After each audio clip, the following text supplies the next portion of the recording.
എല്ലാവരും വരും മക്കളെന്ന് നമുക്കൊരു ചമ്മന്തി ഉണ്ടാക്കാം ചോറിന്. പെട്ടെന്നൊരു കറിയൊന്നും ഇല്ലെങ്കിൽ അപ്പോൾ അതിനെന്തൊക്കെ വേണ്ടത് നോക്കാം. അപ്പോൾ അതിന് ഇത്തിരി തേങ്ങ, മുളക് പൊടി തിരുമ്മി വെച്ച തേങ്ങ, ഇച്ചിരി ഉപ്പ്, വെളുത്തുള്ളി, ചെറിയുള്ളി, കറിവേപ്പില, ഇത്രയും സാധനമാണ്. അപ്പോൾ അതൊന്ന് മിക്സിയിലിട്ടിട്ട് നമുക്ക് അരച്ചെടുക്കാം. ഇനി ഒരു ചട്ടി അടുപ്പത്ത് വെച്ച് അതിലേക്ക് കുറച്ച് വെളിച്ചെണ്ണ ഒഴിച്ച് കൊടുക്കാം.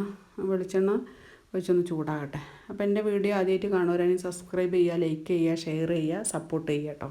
ഇത് നല്ല ടേസ്റ്റാണ്, എല്ലാവരും ഒന്ന് ഉണ്ടാക്കി വെക്കണം കേട്ടോ.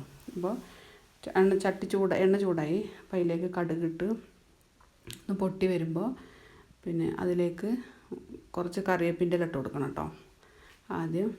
എന്നിട്ട് നമ്മൾ ഈ മിക്സില്ലേ പൊട്ടി കഴിഞ്ഞപ്പോൾ കറിവേപ്പിൻ്റെ ഇല ഇട്ട് കൊടുത്തു. ഇനി അതൊന്ന് പൊട്ടി വരുമ്പോൾ നമ്മൾ അരച്ച് വെച്ച ചമ്മന്തിയിലേക്ക് ഇട്ട് കൊടുക്കുക. ഇത് നല്ല രസമാണ്, എല്ലാവരും ഒന്ന് ഉണ്ടാക്കി നോക്കി കേട്ടോ.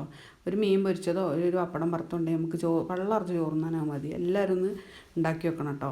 എന്നിട്ട് ഇതിൻ്റെ അഭിപ്രായം അറിയിക്കണേ. നല്ല ടേസ്റ്റാണിത്. ഇതിൻ്റെ ഈ സമയത്ത് ഉപ്പ് കുറവുണ്ടോ നോക്കിയിട്ട് ഇട്ട് കൊടുക്കുക കേട്ടോ. അപ്പോൾ ഇന്ന് ഇത്രയൊക്കെ ഉള്ളൂ ഈ വീഡിയോ. ഇത് ഒന്ന് എല്ലാവരും നോക്കിയിട്ട് വിവരം അറിയിക്കുക. അപ്പോൾ ഇന്നത്തെ വീഡിയോ ഇത്രയൊക്കെ ഉള്ളൂ. ഇനി പുതിയൊരു വീഡിയോ ആയിട്ട് കാണാം. അപ്പോൾ എല്ലാവർക്കും ബായ്.